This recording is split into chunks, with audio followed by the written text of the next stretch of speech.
Avant que la vidéo commence, j'ai un petit message à tous les créateurs YouTube. Je peux vous faire vos miniatures, il suffit de cliquer sur le lien qui se trouve en description. A tout de suite pour la vidéo.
Au sommet de l'escalier se trouvait un petit couloir, puis s'ouvrait la chambre de Jackie, la chambre verte.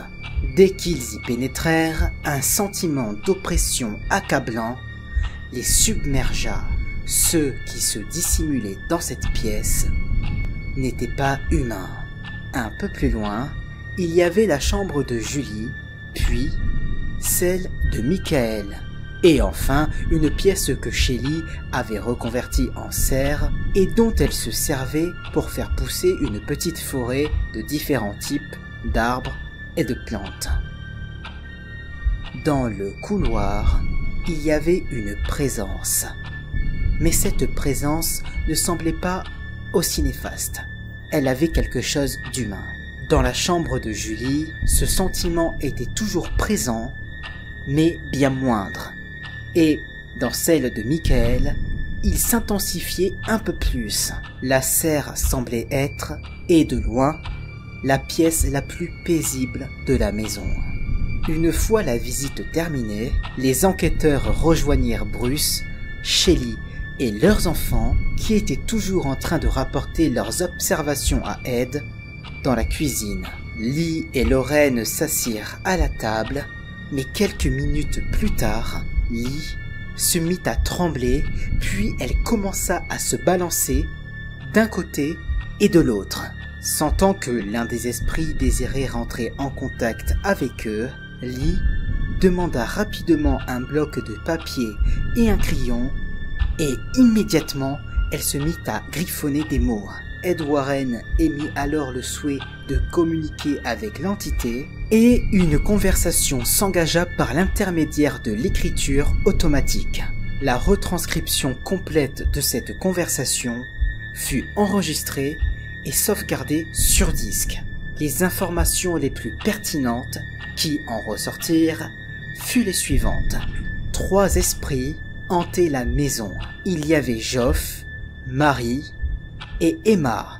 Geoff, qui avait apparemment occupé les lieux à une époque précédente, semblait très remonté à l'encontre de la famille qui s'était installée dans ce qu'il estimait toujours être sa maison. Ma maison! Quelques recherches rapides apprirent aux enquêteurs que Geoff Roberts avait vécu dans la maison en 1888 avec sa femme Marie.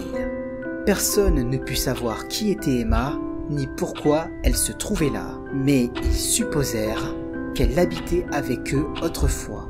La discussion dura une quinzaine de minutes, après quoi Ed, Lorraine et Lee décidèrent de partir. Mike et son associé devant passer la nuit sur place, ils discutèrent avec la famille jusqu'à minuit, puis ils se retirèrent dans la chambre verte qui avait été mise à leur disposition.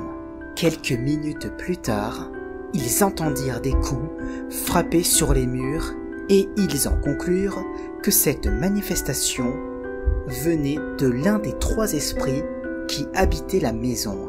Ce phénomène dura environ 1 heure, puis un froid psychique envahit la pièce et ils sentirent brusquement une présence hostile et maléfique qui prit soin de ne pas se faire connaître.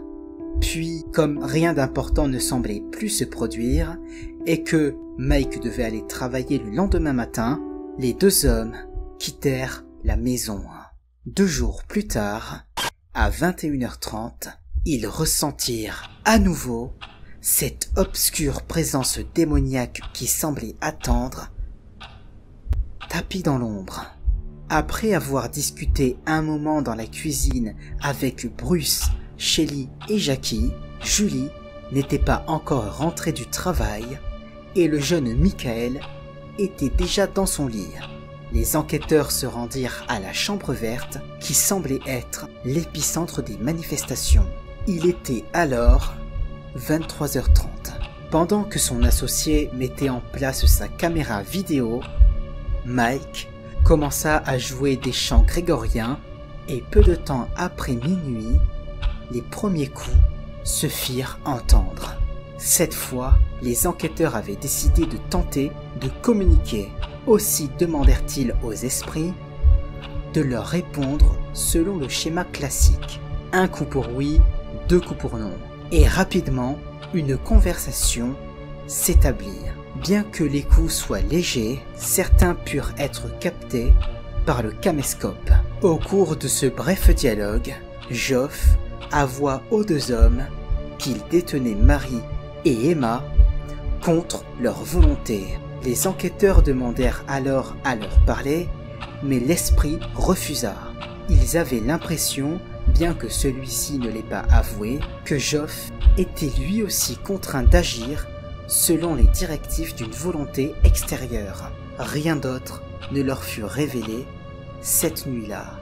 Mais les coups sur les murs et le froid psychique ne commencèrent à s'apaiser que vers 4 heures du matin. Tout comme la première fois, après avoir passé un moment dans la chambre verte, Mike se sentait épuisé, comme drainé de toute son énergie. Après avoir passé 1 heure allongé sur le sol, il se trouva brusquement dans l'impossibilité de rester éveillé, ce qui était contraire à ses habitudes. Alors qu'il sombrait dans le sommeil, les coups redoublèrent de violence, puis soudain, ils s'arrêtèrent. Le lendemain, les enquêteurs se réveillèrent à environ 8 heures et quittèrent la maison sans qu'aucune autre activité ne soit notée. Le jeudi 10 décembre, Ed, Lorraine et Lee se rendirent à la maison avec l'intention de communiquer avec Geoff.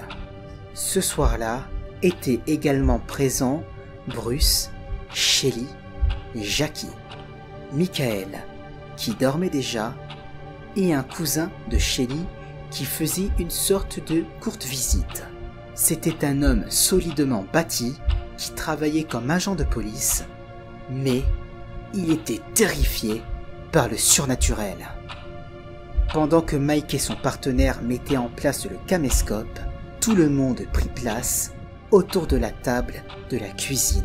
Lee était assise en tête de table, Lorraine était à côté d'elle et Ed près de Lorraine. Bruce se trouvait juste en face de Lee et Shelly.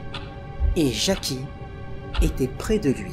Après que tout se soit installé, Lee commença la séance d'écriture automatique. Le mot père vint en premier, suivi de Geoff. La séance débutait à peine que soudain, Geoff commença à devenir très violent, attaquant verbalement toutes les personnes présentes dans la pièce. Le langage utilisé était tellement vulgaire que tous les témoins en furent sidérés. Ed demanda alors à Lorraine de réciter la prière de Saint-Michel, mais dès qu'elle se mit à prier, Geoff se fit plus violent encore.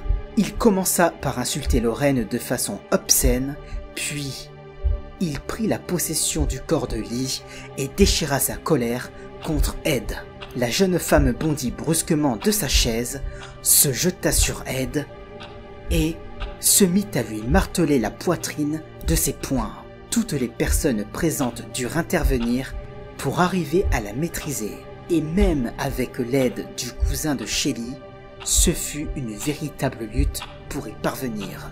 Quand les choses se calmèrent, tout le monde décida d'aller dormir. Avant de partir, Ed, qui avait peur que la situation ne s'aggrave, demanda au cousin de Shelly s'il pouvait passer la nuit dans la maison. Mais le policier refusa catégoriquement, affirmant qu'il n'y resterait pour rien au monde. Fort heureusement, le reste de la nuit fut tranquille. Le lendemain, après s'être rendu compte des capacités de Geoff et du pouvoir de l'entité maléfique, Ed décida de contacter un évêque pour lui demander d'exorciser la maison. Après avoir écouté son histoire, l'évêque lui donna son approbation et la date du lundi 14 décembre fut fixée. Et voilà les amis, merci beaucoup de m'avoir écouté, je vous retrouve pour la partie 3 très prochainement et je vous dis à plus tard. Ciao.